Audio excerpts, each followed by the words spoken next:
John George Haigh, the acid bath murderer. He's an English serial killer, and he killed his victims in my hometown, Crawley. Hi guys, welcome to my channel. So in today's video I am covering the story of John George Haigh. He is an English serial killer. He is known as the acid bath murderer, and he killed his victims in my hometown, Crawley. Yes, and my granddad knew him and did a job for him. Now, we don't know if this was before the murders took place, during or after, we don't know. But how mad is that someone in my family knew him? It's mad. Unfortunately, I didn't get a chance to meet my granddad. He passed away before I was born, but my mum and my nan told me stories. My granddad went to his workshop, which was in Crawley on Leopold Road, and just did like gardening and just little odd bits and jobs around his workshop. So who is John George Haigh?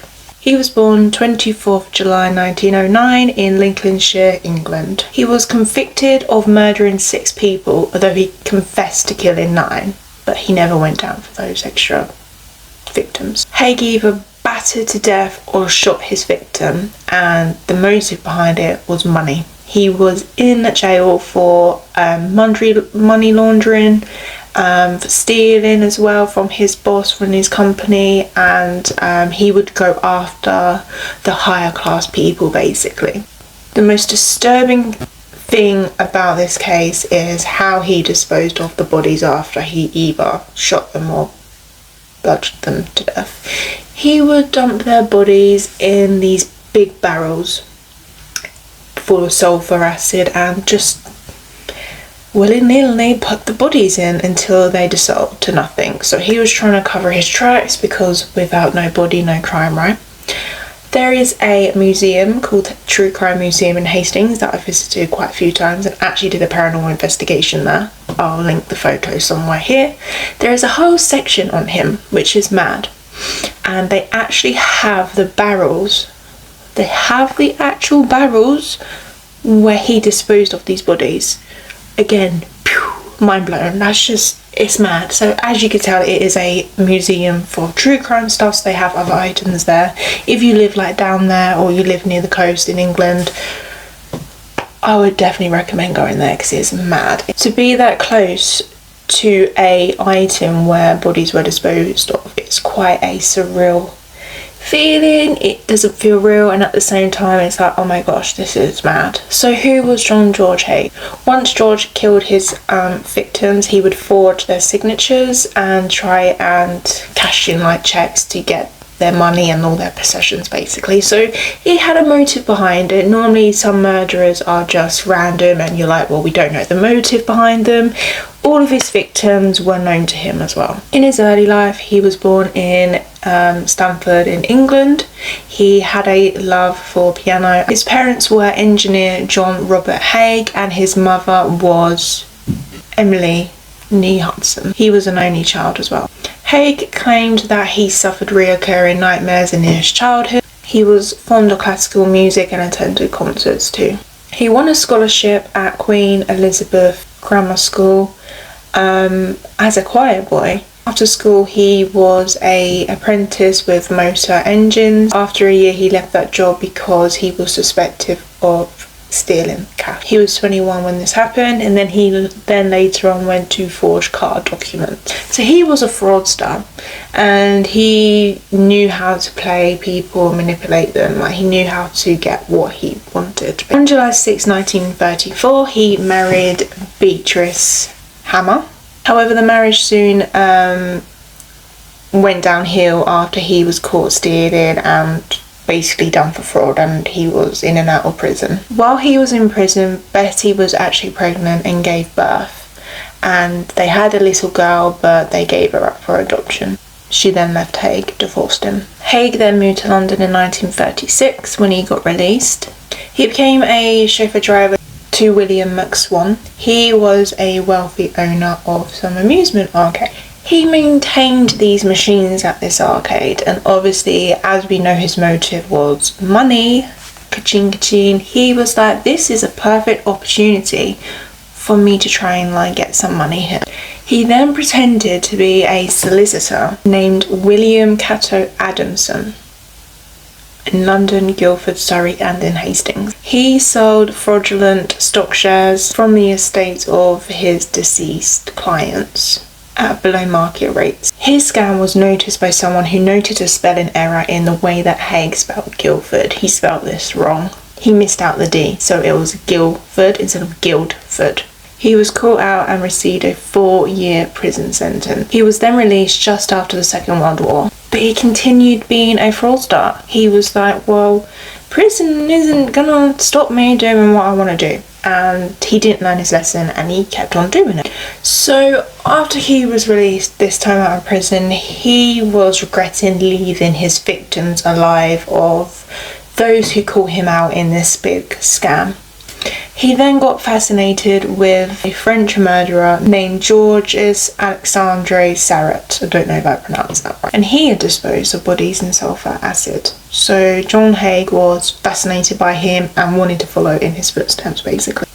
Before he went on to the bodies, he would experiment with mice and poor innocent little mice, just threw them in there and they would just melt it within seconds. Gone, not a trace of them. He found it only took 13 minutes to dissolve, so not a long time to try and get rid of a body, rather than dragging it and trying to like bury it or dump it in a river or a lake.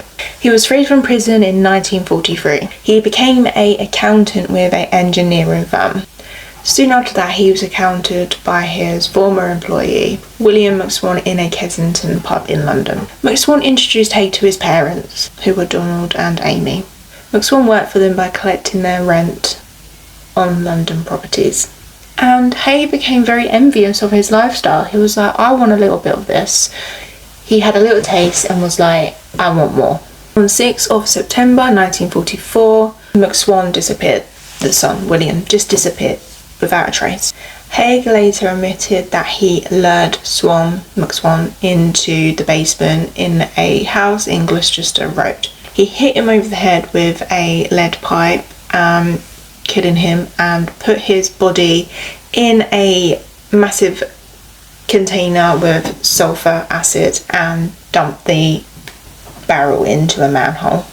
He told his parents that he went into hiding during the war, and the parents believed this. They were like, okay, maybe he's just needing some time out, maybe he was like scared or something, and they didn't really think much into it at this moment in time. Maybe he was worried that he would be called into military service and he didn't want to, and as a result of that, his parents believed him that maybe he had just ran away up in Scotland and was just hiding somewhere. But they then became curious and suspicious on why their son never returned. It's been a while, where is he? Surely he's got to come back at some point. He's got this business, he's got his family, like this was out of character for him. Where has he gone?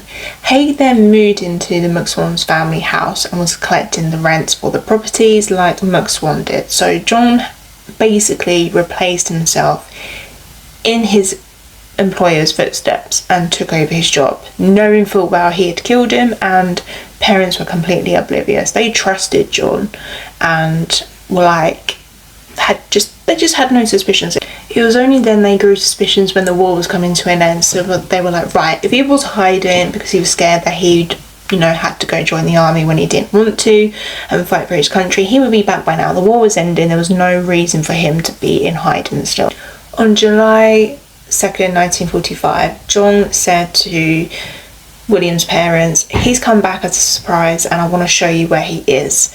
So he led them into the same basement where William's life ended, and he lured them in Gloucester Road the same way he lured William. Both of his parents followed pursuit, thinking their son was back, and it was like a surprise and they were really happy. He then killed both of them with blows to the head and disposed of their bodies. Haigh then stole the McSwan's pension cheque and sold his parents' property to around £8,000, and then moved to live in a hotel in Kensington. Haigh was a huge gambler, so he was gambling quite a bit. By 1947, he was running short on the money. To solve these financial problems, he found another couple he wanted to kill. This couple were Archibald Henderson and his wife, Rose. After pretending he was interested in their home, they invited him over for a housewarming party and to play piano.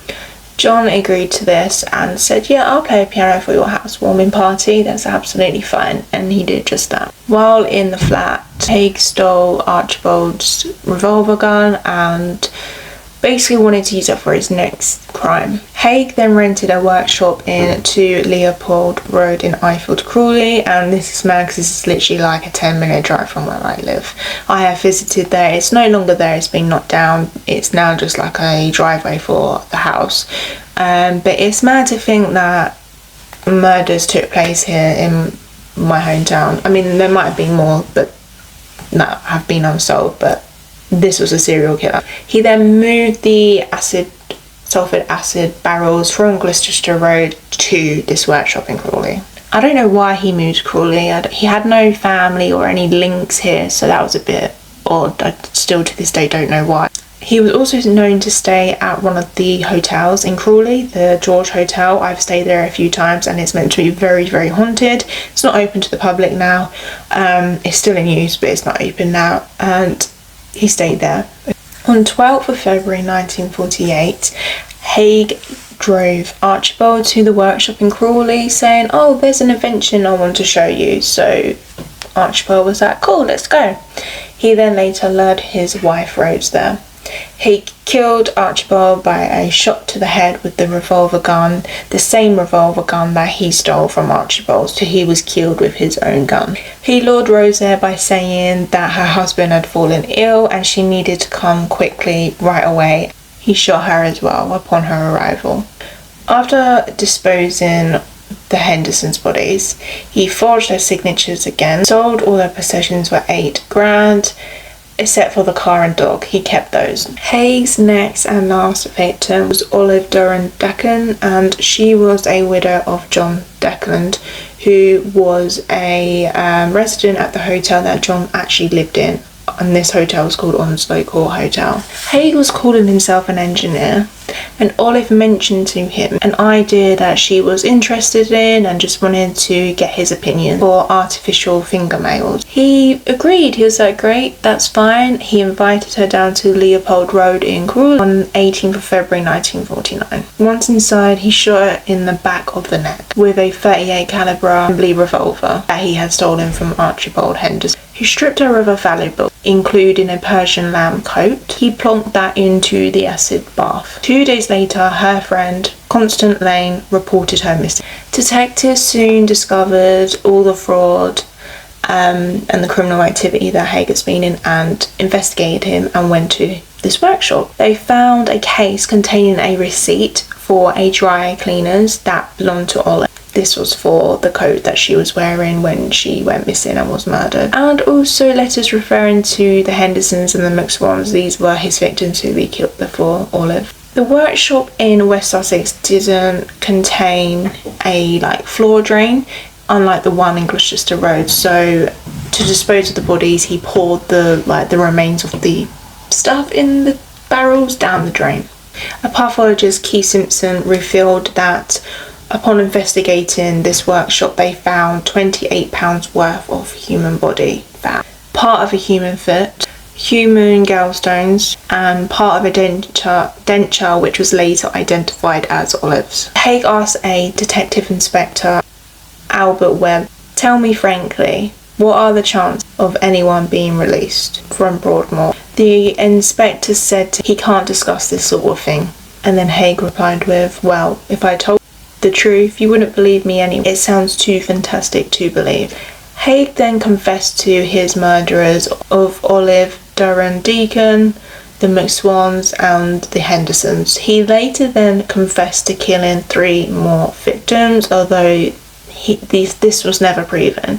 He confessed to killing a young boy called Matt, a girl from Eastbourne, and a woman from Hammersmith. I don't know what the history is with these 3 victims, whether they were killed and whether the killers went down for it or whether he was making it up. There was nothing linking him to any other murderers because the victims that were found in his workshop were just the 6 he confessed to. His trial was held at Lewes Evidence from the trial is now in the Crime Museum at Scotland Yard.